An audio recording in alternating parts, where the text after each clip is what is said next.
Sosok Basuki Cahayapurnama atau Ahok selalu kontroversial. Gaya bicaranya yang belak-belakan, bahkan sebagian orang menilai kasar, dinilai tidak sesuai dengan kultur bangsa Indonesia. Kontra, pro, kontroversi selalu ada di sekitar Ahok. Karena itu, kali ini saya mengundang kembali Basuki Cahayapurnama untuk berbicara tentang tudingan-tudingan miring terhadap dia. Mari kita sambut Basuki Cahayapurnama.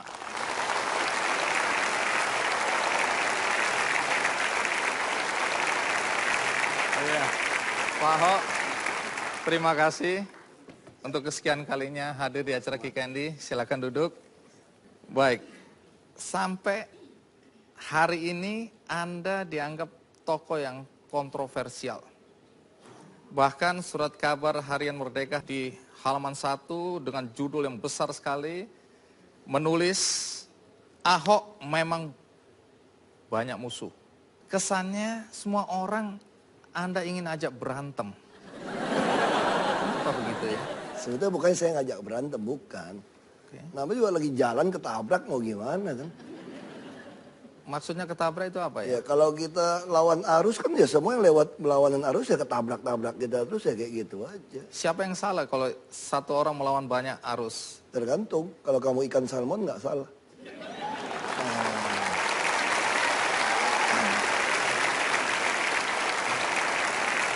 Soal kesan Anda yang pemarah, ngomong kasar. Anda kan pernah ketemu Wakil Presiden Pak Yusuf Kalla. Kemudian dinasihati untuk tidak lagi kasar. Tapi tampaknya nasihat ini Anda tidak gubris ini ya? Enggak, kita ikutin kok. Sekarang saya lebih cocok jadi komika sebetulnya. Ini ketawa semua kan tuh. Beda. Tapi ngomong soal Anda melawan arus ya, kembali lagi. Apa Anda nggak bisa berubah ya? Aku dari Mungkin dulu, lemah lembut, mungkin lebih santun. kalau berubah tuh mungkin udah apa ya? Susah loh, capek sebetulnya kalau mau memerankan orang lain kan. Kalau kita mau main drama film kan mesti latihan sebulan buat mentas sejam. Kalau tiap hari mesti pura-pura bukan kita ya capek dong, latihannya berapa jam. Jadi Anda ingin menjadi diri Anda seperti sekarang ini? Lebih enak gitu kan.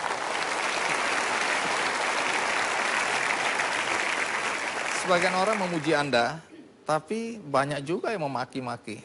Nah, menghadapi orang yang memaki-maki Anda ini, sikap Anda bagaimana? Santai aja, jadi gubernur DKI cuma butuh 50% plus 1 kok. Apa itu maksudnya?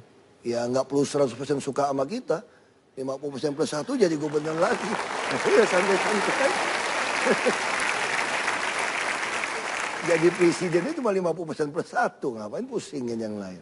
Jadi bagi orang-orang yang nggak suka sama Anda nggak pusing? Ya selama nggak lebih dari 50% nggak usah pusing. Baik, sebelum kita lanjutkan, ada baiknya kita simak dulu liputan berikut ini.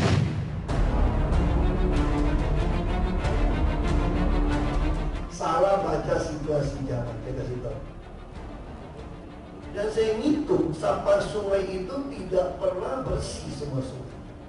Masih kan nggak 2012, Manggarai segala macam itu semua tong sampah. Semua sungai kita itu tong sampah.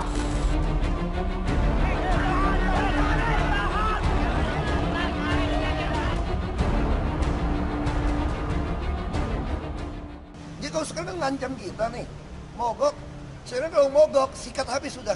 Jadi saya ingatkan kalau Metro Mini pemilik sopir kenet yang nonton TV ini, kalau Anda berani mogok, saya habisin kalian. Saya habisin kalian.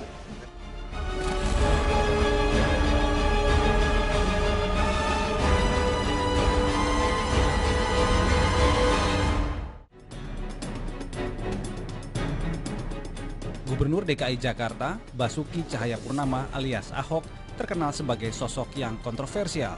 Sejak masih menjabat sebagai wakil gubernur di tahun 2012, Ahok terkenal tegas terhadap aparat birokrat.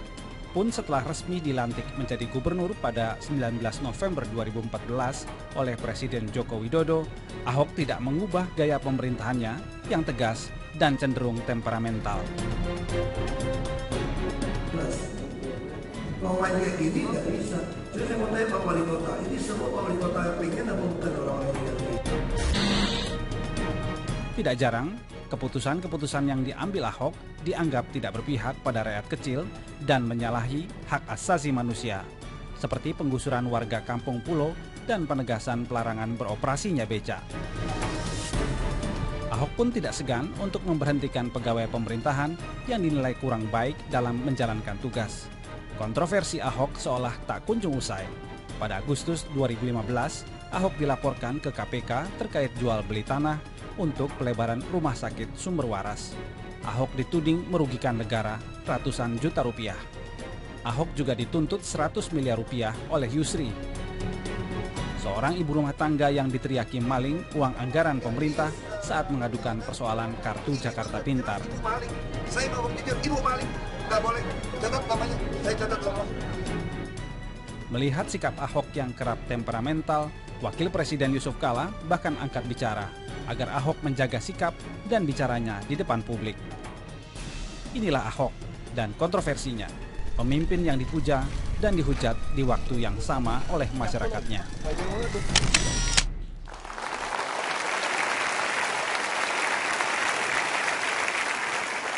Mereka yang tidak suka dengan gaya kepemimpinan Anda, menganggap Anda itu arogan, pemarah, tidak manusiawi, sok kuasa, sewenang-wenang. Pokoknya semua yang jelek-jelek deh. Anda tahu nggak bahwa Anda dinilai seperti itu juga? Ya, kalau top nomor 1 kan nggak apa-apa. Maksudnya apa itu? Semua jelek kan diborong, saya kan bagus dong. Diborong semua, bagus. Tapi ini yang jelek-jelek loh ya. Nggak apa-apa, kalau setengah bahaya, kalau top yang penting nomor 1 udah. Kalau jeleknya mesti top sekalian jelek gitu loh. Jadi Anda nggak masalah dengan penilaian orang seperti itu? Saya nggak mau pusing, ngapain pusingin? Anda dianggap tidak manusiawi juga nggak apa-apa? Itu terus kata dia, yang bilang manusiawi kan banyak. Yang penting 50% plus 1 itu aja patokan. Saya aja gitu.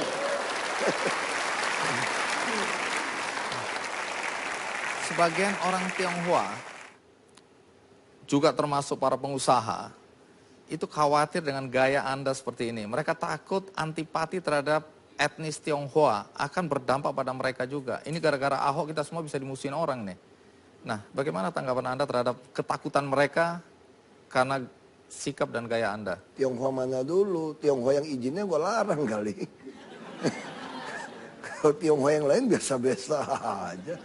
Yang Tionghoa ada kepentingan aja kali.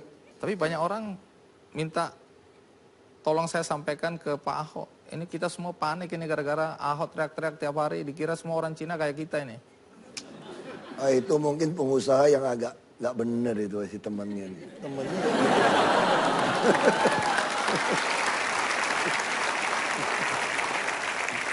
Banyak kebijakan Anda yang dianggap kontroversial tadi ya. Terakhir Anda dengan lantang mengatakan kalau perlu pergub saya ubah untuk mendapatkan orang-orang yang jujur, orang-orang yang baik, walaupun dia tidak tamat SMA, bahkan kalau perlu cuma lulus SD, bahkan kalau perlu tidak sekolah. Ini kan nggak masuk akal ini. Anda mau rekrut PNS yang tidak sekolah, yang lulus SD. Ya prinsip saya itu gini, Jakarta itu nggak butuh punya otak yang terlalu kenceng ya. Otot aja udah. Ya, semua masalah kita tahu, ada kajiannya. Semua solusi juga sudah ada kajiannya. Jadi mau diapain gitu loh. Jadi nggak usah terlalu pintar. Otak ya biasa-biasa. Ini ototnya kencang aja udah. Yalah IP cuma 2,8 mah nggak terlalu pintar. Biasa-biasa. Baik. Nanti saya akan tanya mengenai pedagang kaki lima. Karena masih banyak orang marah pada Anda. Dianggap Anda tidak pro orang kecil, rakyat kecil. Anda menggusur kiri, menggusur kanan dan seterusnya. Bahkan terakhir Anda bilang akan memenjarakan PKL yang melanggar Perda Pemda DKI. Sebentar, kita rehat sejenak, ikuti terus Kick Andy.